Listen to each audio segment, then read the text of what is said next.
nós vamos abrir a nossa Bíblia, Epístola de Paulo aos Colossenses. Naquela região tinha a igreja dos Colossenses, a igreja de Laodiceia, a igreja de Éfeso.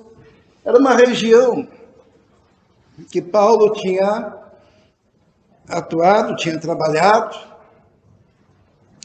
E Paulo agora manda essa carta aos Colossenses, né? E cita os Laodicenses também, porque a igreja, aquelas igrejas estavam sofrendo alguns embates, alguns problemas. E o pastor daquela igreja, ele tinha ido até Paulo, porque ele não estava sabendo como resolver tantas questões. E Paulo estava preso em Roma. E daí aquele pastor, ele vai lá e conversa com Paulo e diz: olha, Paulo, está acontecendo isso e aquilo lá na igreja.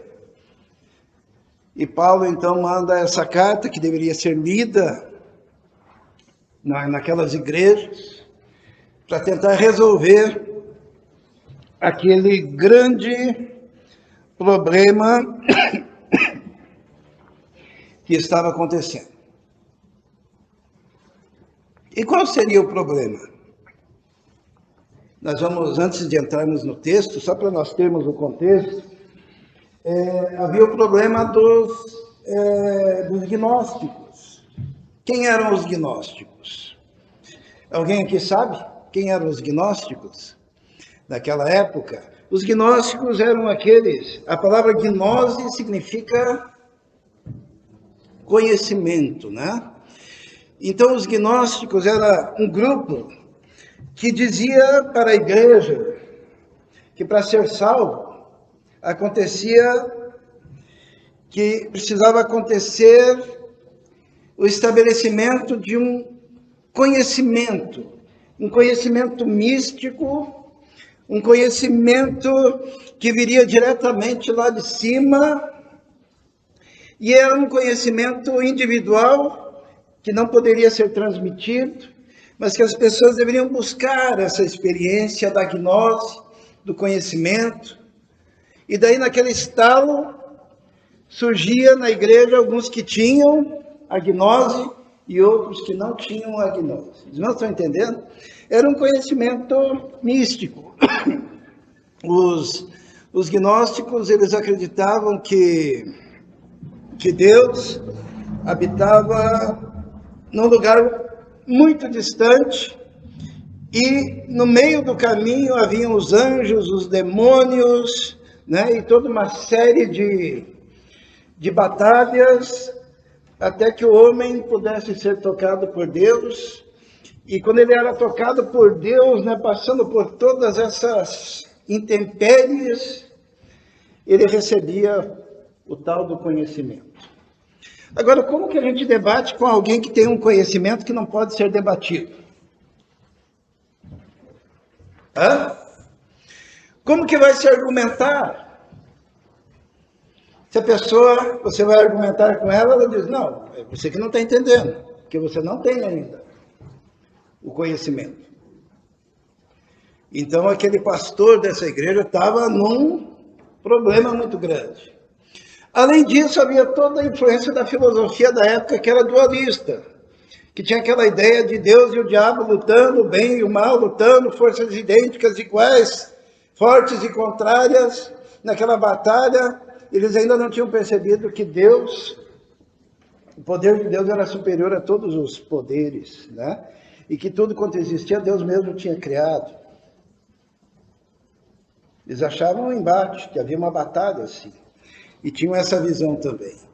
E eles acreditavam também que Deus era tão perfeito que não poderia ter criado a matéria, porque a matéria era ruim em si.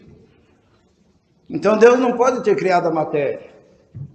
Deveria ter alguém intermediário que promoveria essa criação.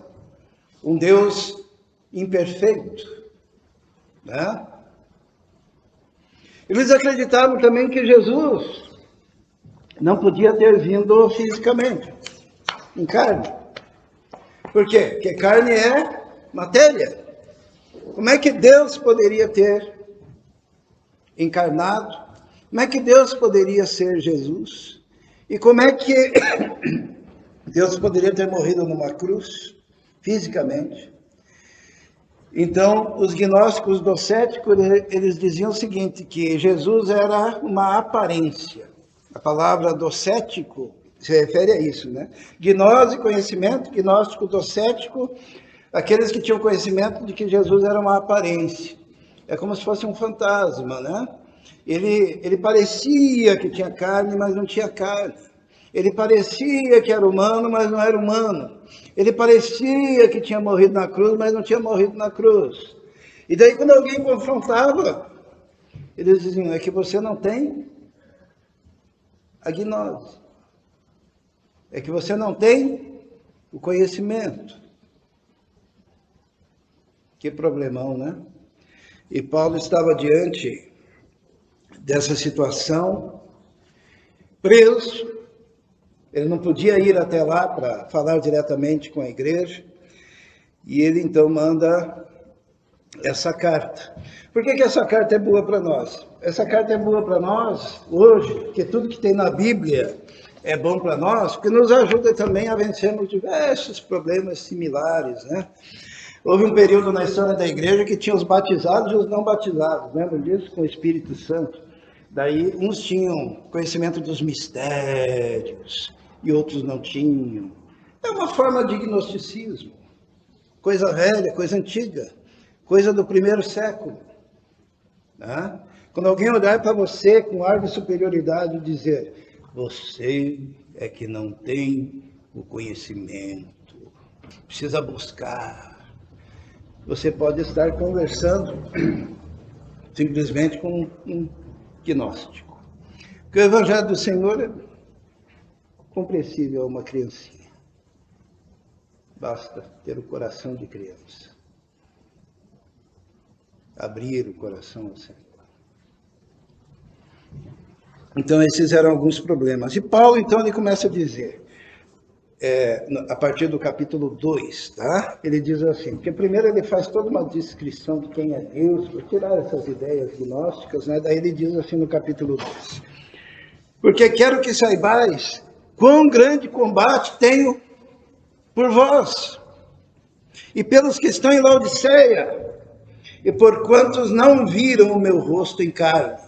Paulo diz que batalhava pela igreja. Batalhava como? Em oração. Ele orava pela igreja. Ele agonizava pela igreja. Quando fala aqui assim, olha, quão grande combate. Essa palavra combate, sabe qual que é? É a palavra que nós hoje temos no nosso vocabulário, é agonia. Né? Eu tenho agonizado por vós. A ideia de combate aqui é a ideia dos gladiadores, dos lutadores greco-romanos, que eram colocados na arena com as mãos limpas, e ali eles tinham que se degladiar até que sobrevivesse apenas um naquelas lutas. Paulo então faz essa analogia, essa comparação. Olha, eu estou numa grande batalha, como se fosse um MMA da época, né? Ele está batalhando em oração por aquelas igrejas. Diz assim, ó, quero que saibais quão grande combate tenho por vós e pelos que estão em Laodiceia, e por quantos não viram o meu rosto em carne. Isto ele não tinha ido pessoalmente para conversar com alguns. Aqui eu gostaria que os irmãos entendessem uma diferença que é muito grande também e serve para nós, que é a diferença entre persuadir e convencer. Porque aqueles que estavam lá, diz a palavra de Deus, ele diz assim, ó, e digo isto para que ninguém vos engane com palavras persuasivas. Qual que é a diferença entre persuadir e convencer? O ensinamento parte do argumento. Persuasão é Manipulação desse argumento para te mostrar um pedaço. Quando você é convencido de algo que você entendeu, percebeu, viu que era consistente e se posicionou porque você foi convencido. Agora, a persuasão é aquela ideia que você consegue levar alguém a fazer o que você quer, mas necessariamente aquela pessoa não precisa estar convencida. Através dos seus argumentos, você consegue induzi-la a uma determinada ação. Então, Paulo diz assim, olha, ele diz, para que os seus corações sejam consolados, estejam unidos em amor, enriquecidos pela plenitude da inteligência, do conhecimento do mistério de Deus, de Pai e de Cristo, em quem estão escondidos todos os tesouros da sabedoria e da ciência. E digo isso para que ninguém vos engane com palavras persuasivas. Paulo está dizendo assim, eu quero que vocês entendam, mediante a inteligência, o conhecimento do mistério de Deus, que ele no capítulo anterior já tinha dito qual era o verdadeiro mistério de Deus, né? Qual que é o mistério de Deus? É Jesus. É Jesus Cristo, esperança da glória. O mistério de Deus, quem aceitou Jesus já o conheceu. Então, o verdadeiro mistério de Deus, pelo entendimento, pela inteligência, pelo conhecimento, e não através de persuasões manipulativas. Então, persuadir é diferente de convencer. E os sofistas, que é um grupo da filosofia, eles eram especialistas em persuadir. Tanto que vem a palavra sofisma, que todos nós sabemos que hoje em dia significa um engano, né? Os grupos que estavam entrando naquela igreja, eles usavam esse tipo de argumentação. Eles induziam. Eles faziam... O que é induzir? É pegar uma pessoa daqui e manipulá-la a tal ponto para que chegue no ponto lá onde no início a pessoa já tinha a intenção de levá-la. E Paulo diz, o evangelho não é assim. O Espírito, estudamos na semana passada, qual que é o papel do Espírito? O Espírito nos convence do pecado, da justiça e do juízo. O homem, ele faz o quê? Ele persuade. Ele tenta persuadir. E muitas vezes com sofisma. E Paulo fala, olha, não esqueçam da inteligência, do conhecimento que eles já tinham, que era Jesus, né? E Paulo diz assim, é nele que estão escondidos todos os tesouros da sabedoria e da ciência. Esqueçam a gnose. Vocês não vão receber um conhecimento sem estudar. Vocês não vão receber um conhecimento sem buscar, sem ler. Não vai acontecer assim. Essa gnose. E digo isso para que ninguém vos engane com palavras persuasivas. E Paulo, então, ele fala novamente da pureza e da simplicidade que é em Cristo. Ele diz assim, porque ainda que esteja ausente quanto ao corpo, contudo, em espírito estou convosco. Paulo está dizendo assim, eu tenho cuidado por vocês, eu tenho orado por vocês, regozijando-me e vendo a vossa ordem e a firmeza da vossa fé em Cristo. Como, pois, recebestes o Senhor, Jesus Cristo, assim também andai nele. Com a mesma humildade que você recebeu Jesus, caminhe a sua existência ao lado, com Jesus na sua vida, na pureza e na simplicidade de Cristo, arraigados, isto é, na raiz que é Cristo, edificados, isto é, no edifício que é Cristo, edificados nele. Confirmados na fé, assim como fostes ensinados. Por quem? Pelo próprio Paulo. Chegou um indivíduo ali e estava ensinando algo diferente. Nela abundando em ações de graças. Então, Paulo está preocupado com a igreja, muito preocupado com a igreja. E daí ele diz assim, ele usa algumas expressões aqui, né? Aqui eu quero que os irmãos entendam também a diferença entre predadores e pescadores. Quando Jesus disse para os discípulos, vinde a mim e eu farei de vós o que? Predadores de homens. É isso? Hã? Ou pescadores de homens. Pescadores de homens, né? Eu fiquei imaginando o cara falando, ou lançando a rede, daí às vezes vem peixe ruim, vem peixe bom, tem que fazer a separação, né? Não é isso que Jesus fala? Ou lá pescando, paciência, né? Para que venha o peixinho. Agora, qual a diferença entre pescador e predador?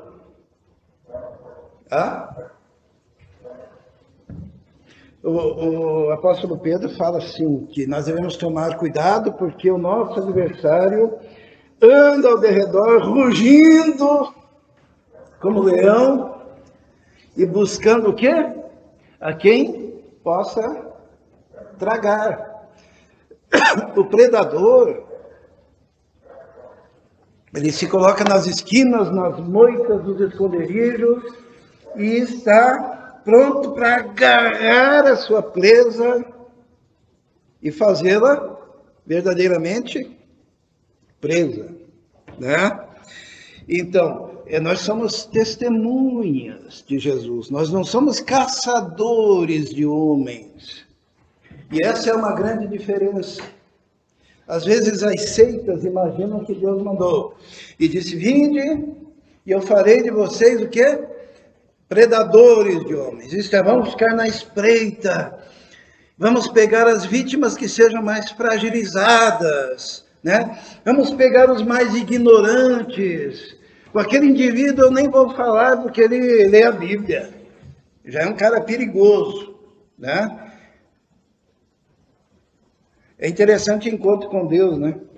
Eu nunca fui no encontro com Deus, eu só li os livros da época do César Castellanos, que começou todas essas ideias, do G12, e aí vai ter um monte de gente aí. Daí você quer ir no encontro com Deus, não pode, sabe por quê? Porque eles querem pessoas incautas, eles querem pessoas ignorantes. Daí o que eles fazem? Eles fazem o pré-encontro. O que é o pré-encontro? Israel vai no pré-encontro lá, ele diz, pô, esse cara aí, filho do pastor, e o pastor ainda está ensinando ele. Israel, espera mais um pouquinho, no próximo você vai, tá? Tá bom? Ah, Fernanda pergunta muito, né? Fernanda conhece textos bíblicos, ela sabe argumentar. Fernanda, espere, não vai não. Isso é o pré. Daí lá no encontro, você tem que deixar sua mochila com o seu líder, você tem que comer o que eles colocam lá na mesa, você tem que ficar em silêncio depois da primeira pregação, que é sempre sobre o pecado, para que você fique com o pecado aflorado no seu coração, para que na segunda reunião você possa chorar, gritar, né? Entre a primeira e a segunda reunião não é para você falar com ninguém, você faz um pacto de silêncio. Para a segunda reunião, no livrinho do líder, eles arrastam as cadeiras, porque muita gente vai cair no chão, né? Entenderam? Isso é manipulação. E eles são o quê? Eles são pescadores. Não. Eles são predadores. Eles são caçadores.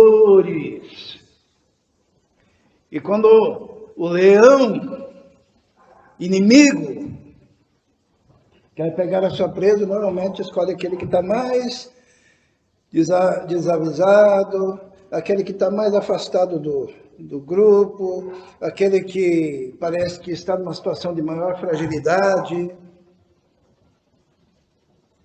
Porque é assim. E Paulo ele diz assim, então, olha, tende cuidado, para que ninguém vos faça presa sua. Porque tem os predadores que querem que você seja o quê? A presa. Por meio do quê? de filosofias e vãs sutilezas, segundo a tradição dos homens, segundo os rudimentos do mundo, e não segundo Cristo. Vãs sutilezas. O que é sutileza? O que é uma sutileza? O que é ser sutil? Às vezes a gente tem que explicar as palavras, né? Nem todos compreendem e ninguém é obrigado a saber, a conhecer, a ser um dicionário. O que seria uma sutileza?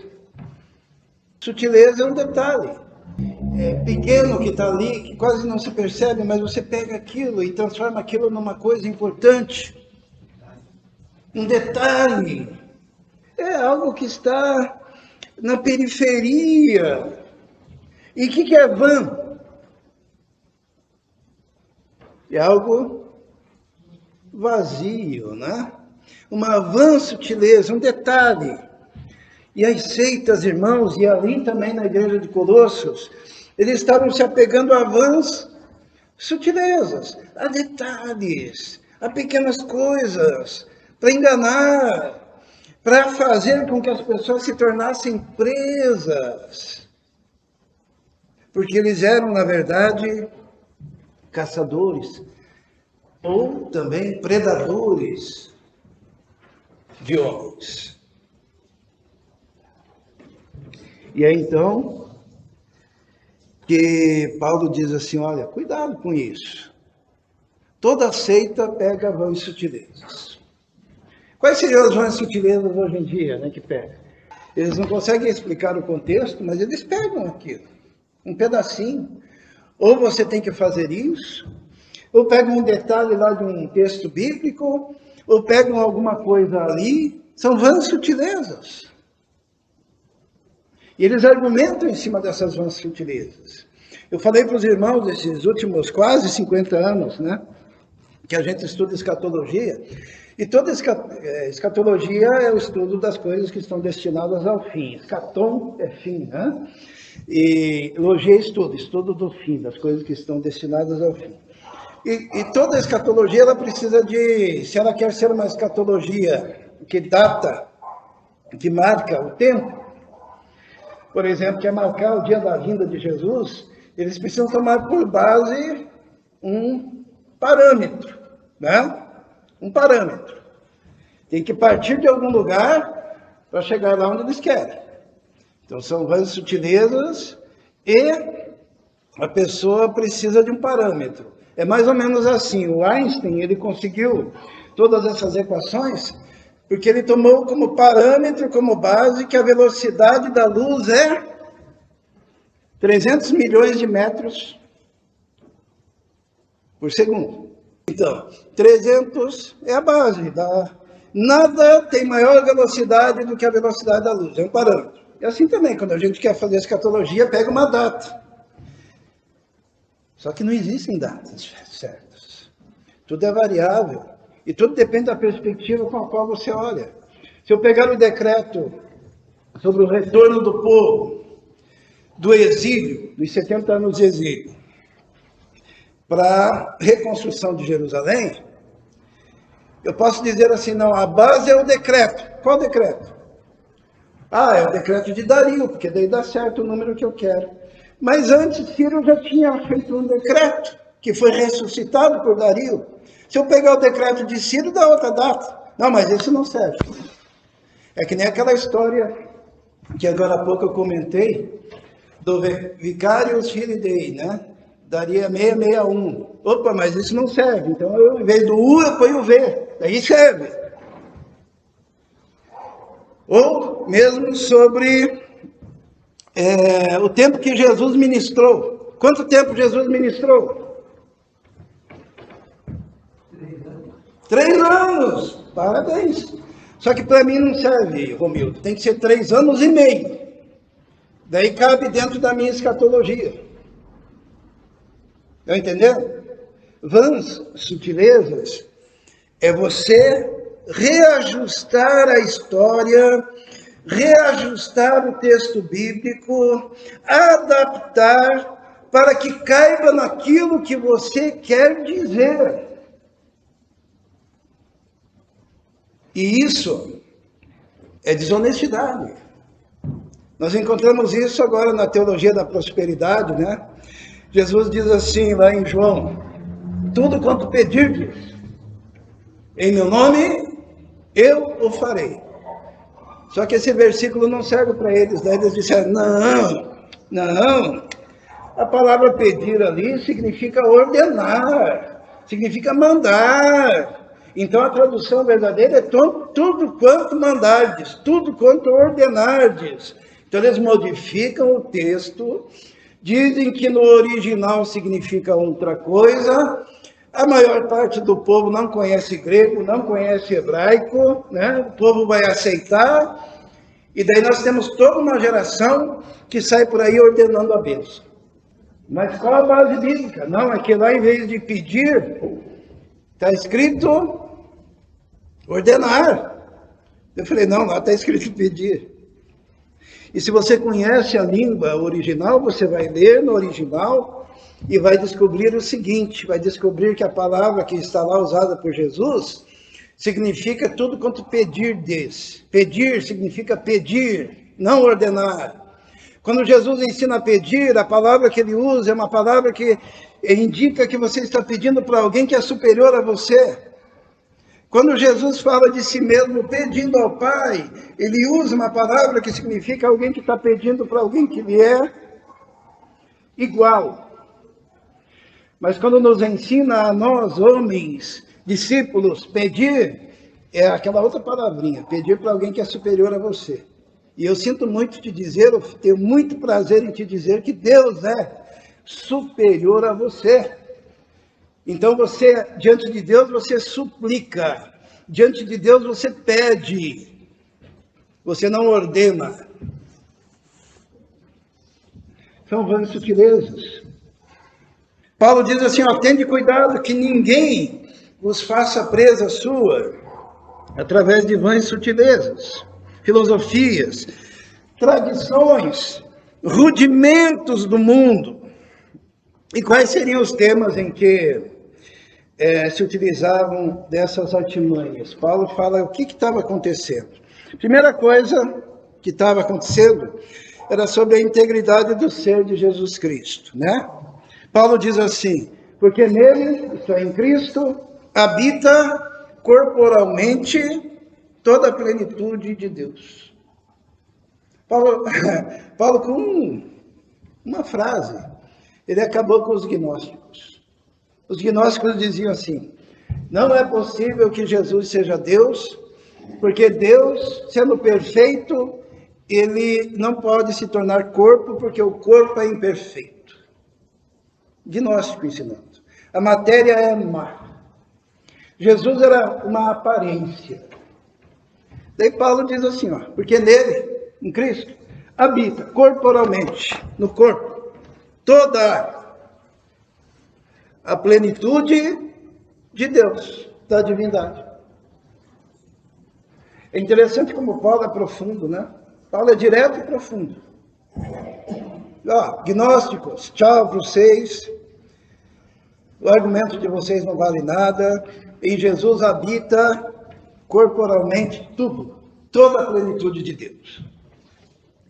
Com isso ele acaba com os gnósticos docéticos, aqueles que acreditavam que Jesus era uma aparência e que aparentemente tinha morrido na cruz, e com os parcialistas. Eu inventei essa palavra que eu não sabia como dizer isso. Porque naquela época, para resolver o problema a respeito de Jesus ter se feito carne, tinha um grupo que dizia que Jesus era 50% homem e 50% Deus. Entendeu? Não, ele era meio Deus e meio homem, 50% para cada um. Não, ele é, todos sabemos, Deus é o quê? Jesus é 100% homem e ele é 100% Deus, e isso não faz com que ele seja 200%. Isso é o ensino bíblico. 100% homem, e Deus é E Jesus é 100% Deus. Tinha outro grupo que dizia que Jesus era 100% Deus, mas não era homem. É os gnósticos. Está errado. Ele era homem. Tem outros que diziam que Jesus era só 100% homem, mas que ele não era Deus. Ele era apenas filho de Deus. Paulo acaba com isso. Nele habita corporalmente toda a plenitude de Deus. Ponto final. Outros diziam que Jesus era criado e não criador. Paulo arrasa todos esses argumentos. E é muito interessante como todos esses argumentos, volta e meia, se chocam com a igreja moderna, com a igreja de hoje. Tem gente achando que Jesus é anjo, tem gente achando que Jesus não é Deus, tem gente achando que Jesus é 50% homem, 50% Deus, tem gente achando que Jesus é só Deus, tem gente achando que Jesus é só homem. Paulo, ele diz, não, Jesus é eternamente Deus, que se fez carne e habitou entre nós. Segunda coisa que estava prejudicando a igreja, e Paulo acaba com isso também, é a obra definitiva e escatologicamente realizada em Cristo Jesus. Porque tinha os caras lá dizendo que a obra de Jesus não tinha sido definitiva. E tinha a gente dizendo que a obra de Jesus não tinha sido escatologicamente realizada. Isto é, que Jesus ainda estava fazendo a obra. E que aquilo que Jesus fez na cruz não foi algo definitivo, mas tinha mais coisa para fazer. É como se Jesus viesse fazer um trabalho, só que não deu tempo, ou ele não conseguiu fazer tudo, ou não dava para fazer tudo, e daí ele deixa um pouquinho para depois. É mais ou menos que nem nossas crianças, né? A gente pede para limpar a casa, mas eles deixam um pouco de louça. Não fazem isso, né? Não, Jesus, ele veio, e na cruz, ele realizou tudo que tinha para realizar no que concerne a nossa salvação. E é isso que Paulo está explicando, por isso que Paulo usa essa linguagem. Ele diz assim, os textos são corridos, tá? Eu não estou pegando um texto daqui e outro de lá, tá? Está um atrás do outro, assim, cartesianamente, 1, 2, 3, 4, etc. Nós estamos no 10. Aqui está assim, e estai perfeitos nele. Estais perfeitos. Ele está falando para a igreja dos Colossenses e para a igreja de Laodiceia, vocês já estão perfeitos nele. Nele quem? Em Jesus, que é a cabeça de todo principado e potestade. Porque eles tinham aquela história, né, que os principados e potestades estavam atrapalhando um monte de coisa, daí o Paulo diz, Jesus é a cabeça de todo principado e potestade. Isto é, Jesus que criou tudo. E mesmo os principados e potestades estão debaixo do controle do Senhor.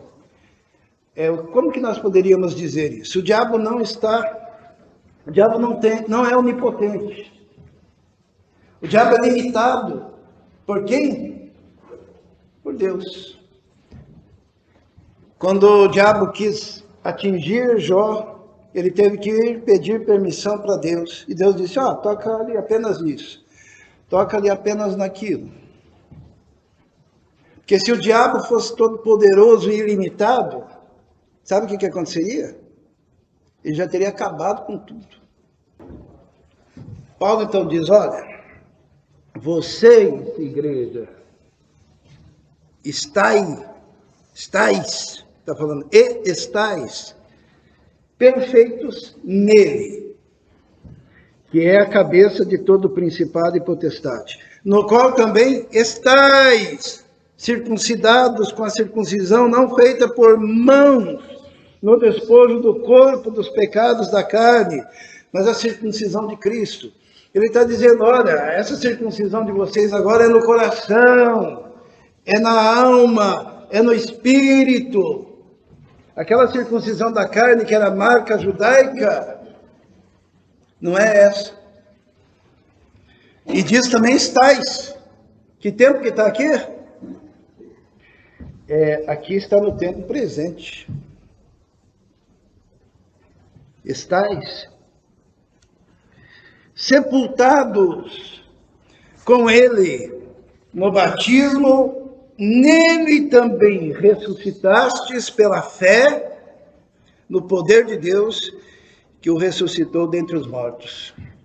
Aquilo que é símbolo, batismo, morte e ressurreição, quando nós entregamos a nossa vida a Cristo, do ponto de vista de Deus, nós já ressuscitamos com Cristo.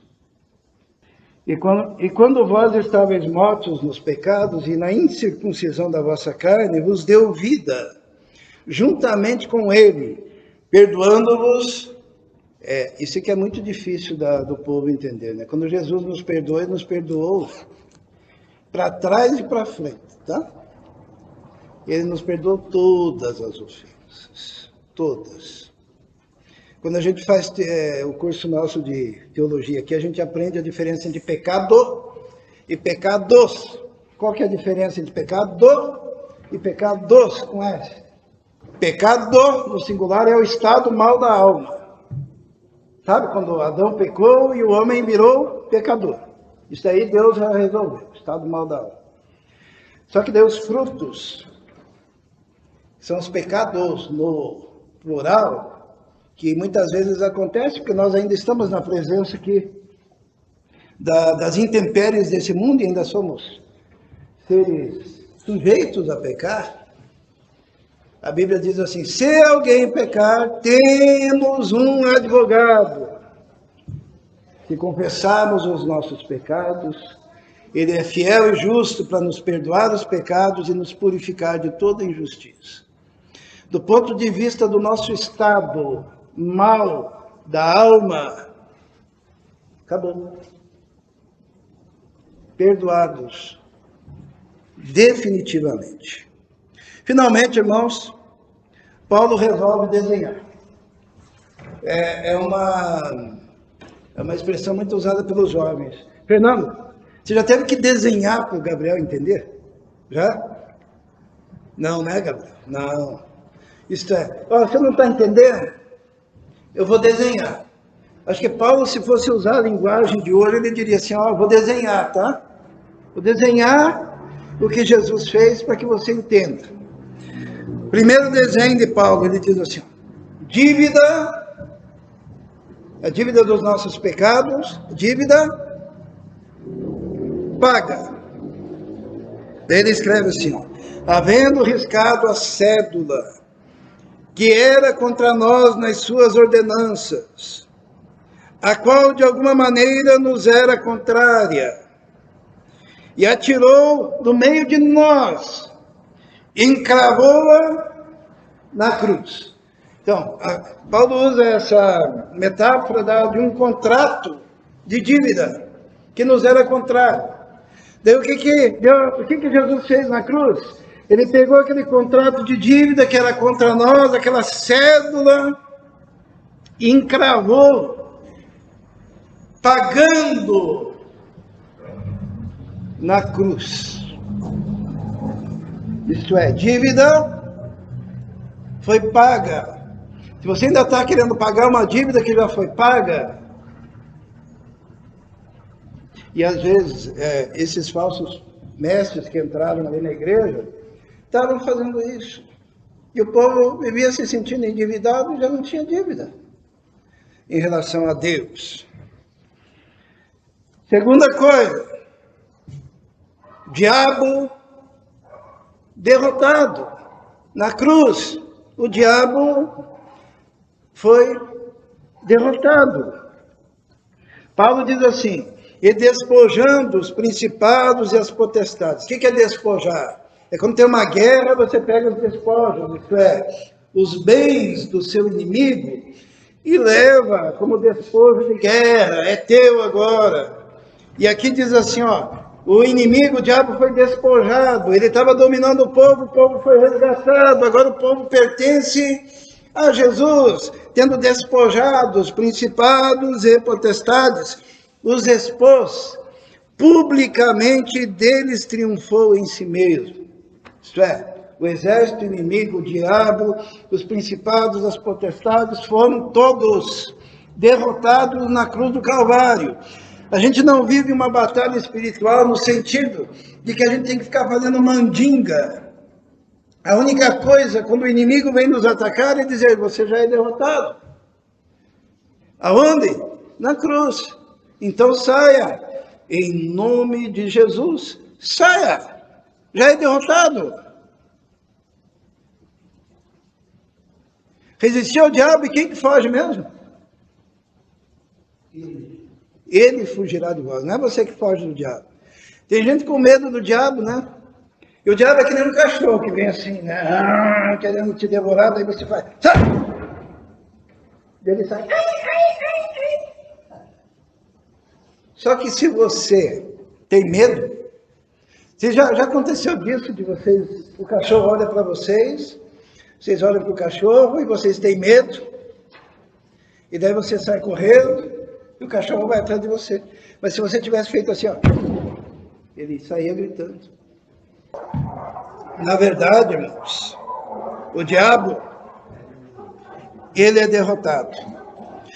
Outra coisa que Paulo ensina, para que a igreja entendesse, Paulo agora está desenhando, tá? Tudo que Paulo falou, agora ele está desenhando, para ver se, né, resolve isso. E olha que Paulo está na cadeia. Paulo está preso. Ele pensou, como é que eu vou fazer para esse pessoal entender? Então, Paulo agora diz, ó, julgamento realizado. João fala isso de outra forma. João fala, porque Deus amou o mundo de tal maneira, todo mundo sabe, que deu seu Filho unigênito para que todo aquele que nele crê não pereça, mas tenha a vida eterna. E daí logo em seguida João fala o quê?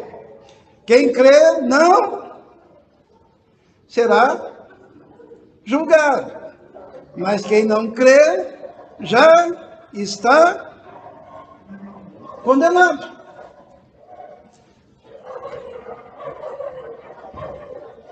Medo de juízo. Crente ter medo de juízo. Então, julgamento realizado, punição consumada. Por que a punição foi consumada? Porque a punição, ela não veio sobre nós, veio sobre quem? Sobre Jesus. Ele já foi punido pelos teus pecados, pelos meus pecados. A punição já foi consumada. O julgamento já foi realizado. A punição já foi consumada. E a lei já foi cumprida. Quem que cumpriu a lei? Jesus. Ele é o nosso substituto em todos esses quesitos. E outra coisa, nós estudamos o livro de Romanos, e lá no começo, até o capítulo 3, está só dizendo assim, ó, nem judeu, nem grego, nem ninguém consegue cumprir a lei. Por isso todos foram colocados debaixo de condenação. Para quê? Para que dependessem de quem? De Jesus. Por isso é assim, né? O indivíduo, ele está perdido se depender de si mesmo. Mas se ele clamar pelo Senhor Jesus pela fé, ele tem a justificação dos seus pecados e agora ele pertence a Deus. E daí aqueles textos, nenhuma condenação há para aqueles que estão em Cristo Jesus, que creram pela fé. Paulo diz assim, portanto ninguém vos julga. Pelo quê? Nem pelo comer, ou pelo beber, ou por causa de dias de festas, ou de lua nova, ou dos sábados, que são sombras das coisas futuras, mas o corpo é de Cristo. Isto é, nenhum julgamento em cima de alguém por causa dessas coisas. Paulo está falando de um grupo que entrou na igreja e que estava ressuscitando coisas. E Paulo conclui dizendo, olha, a escravidão religiosa Existe escravidão religiosa? O que é a escravidão religiosa? Olha, eu li um manual de comportamento onde eles legislavam até se a pessoa podia... Quais eram as situações em que o homem poderia usar bermuda? Irmãos, isso é escravidão. Já pensou ficar comandando a vida dos irmãos, dizendo quando que pode usar calça comprida, quando que pode usar shorts, que tipo de roupa você pode pôr na praia, se pode pôr biquíni, se tem que ser maiô, se pode cortar o cabelo, se não pode cortar o cabelo, se pode usar batom, se não pode usar batom, que tipo de indumentária você pode usar e aquilo que você não pode usar. E na igreja, se você pode vir de calça, se você tem que vir de vestido, se os homens podem usar tênis, se pode usar boné na igreja. Escravidão! Que escravidão! Como se Jesus estivesse muito preocupado com esses costumes que se alteram a cada geração. Paulo então diz, já que tudo isso foi feito na cruz, ninguém vos domine. Escravidão é isso, é ser dominado, tá? Ninguém vos domine ao seu bel prazer, com pretexto de humildade. O cara quer te escravizar, mas ele é humilde. É humilde. Eu zelo pela sua alma, Carlos. Eu zelo por você. A partir de hoje, nada de videogame, tá? Pretexto de humildade. Topas? O que você joga? Ué, nada de jogos, então. São essas brechas, mas sempre se dá um jeitinho, né? Ninguém vos domine o seu... Domínio, tá? Domínio. O que é dominar? Ter o domínio, ter o controle. Ninguém vos domine a seu bel prazer, com pretexto de humildade, culto dos anjos. Irmãos, essa história de culto dos anjos, né? Olha, cuidado que você fala que os anjos estão ouvindo. Irmão, você vai ficar preocupado que os anjos vão ouvir? Se tiver anjos, eles estão vendo. Né? Nós cremos em anjos, que são ministros mandados por Deus para agir em favor daqueles que vão herdar a salvação, estão no controle de Deus. Mas culto a anjos, ficar vendo anjo para tudo quanto é lado, reverenciando anjo, atribuindo igualdade de anjos a Jesus.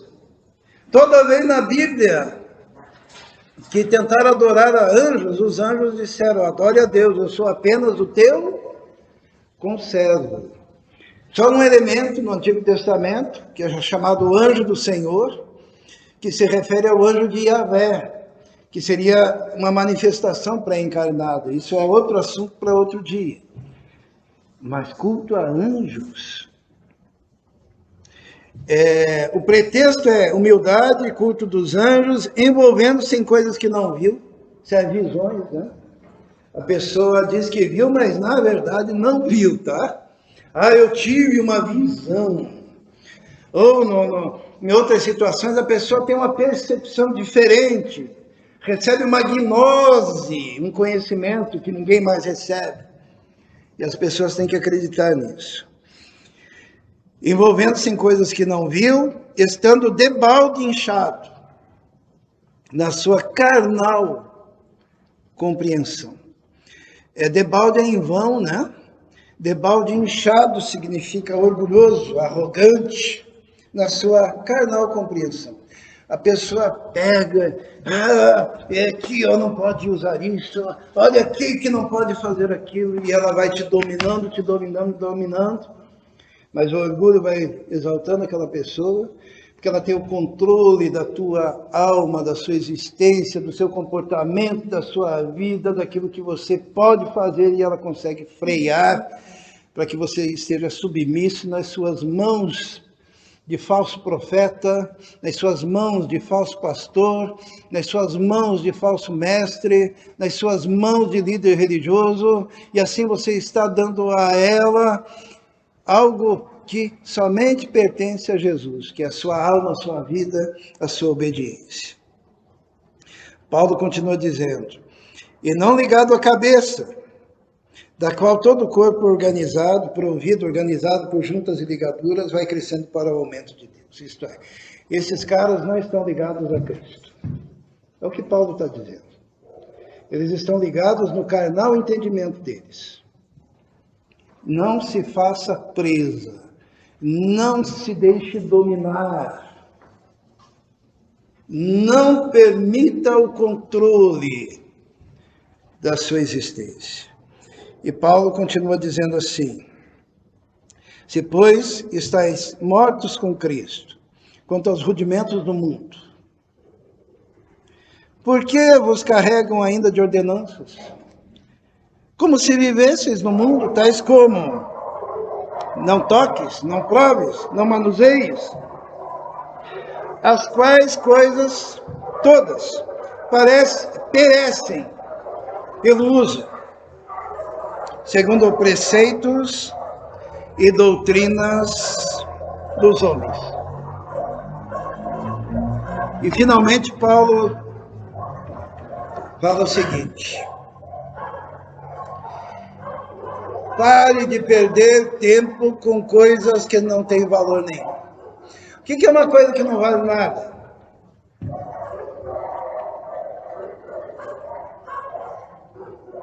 Sem valor nenhum. Paulo diz assim, as quais têm, na verdade, alguma aparência de sabedoria. Sabe quando você usa uma verborragia, quando você usa de sutilezas, de filosofias, de argumentos, de falácias, que nem aquela do Hulk que eu falei agora há pouco, ou se você usa de sutilezas da Bíblia, e daí você pega e mistura com outros textos, ou você se baseia em cronologias, ou em genealogias, como diz Paulo, o incauto olha para você e diz, oh, quanta sabedoria! Aparência de sabedoria, devoção voluntária, humildade, disciplina do corpo, parecem, mas não são de valor algum, não valem nada, exceto para a satisfação da carne. Porque o indivíduo, ele se sente satisfeito. Nossa, eu tenho o controle da Fernanda. Ela obedece coisas que eu digo, porque eu quero, porque eu sou muito inteligente. Oh! Mas não vale nada.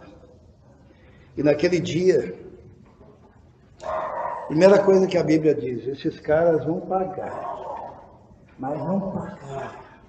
Porque a Bíblia diz assim, não queiram ser mestres. Não queiram ser mestres, porque receberemos, é Tiago que fala, né? Receberemos um mais duro juízo. E daí tem toda uma descrição do poder da língua. E da língua procede veneno, que nem de cobra. A língua é que nem o leme lá do timoneiro, né, do navio, uma grande embarcação, e lá tem aquele... E daí o timoneiro conduz aquela grande embarcação para o lado que ele quer. E Tiago diz, assim é a língua. Ela é pequena, mas consegue, levar um transatlântico. Metáforas. Também basta uma fagulha para produzir um grande incêndio. É interessante isso, né? Nós somos a época do dos mega eventos. A carta de Paulo aos Coríntios fala muito sobre o desejo de ser mega, né? E às vezes é apenas um grande incêndio, ou um grande Atlântico sendo conduzido para a destruição como um grande Titanic. Porque o importante para a nossa vida é estarmos aos pés de Jesus, humildes, lendo a Bíblia, estudando. De preferência, no começo, estude versículo por versículo, né? Porque muitas vezes a sistemática faz com que a pessoa crie uma teologia sistemática que o desvia. E for fazer sistemática que seja com bom senso. Mas nós, para nossa devoção, leia as cartas, leia as epístolas, leia com humildade, leia submisso ao Espírito Santo.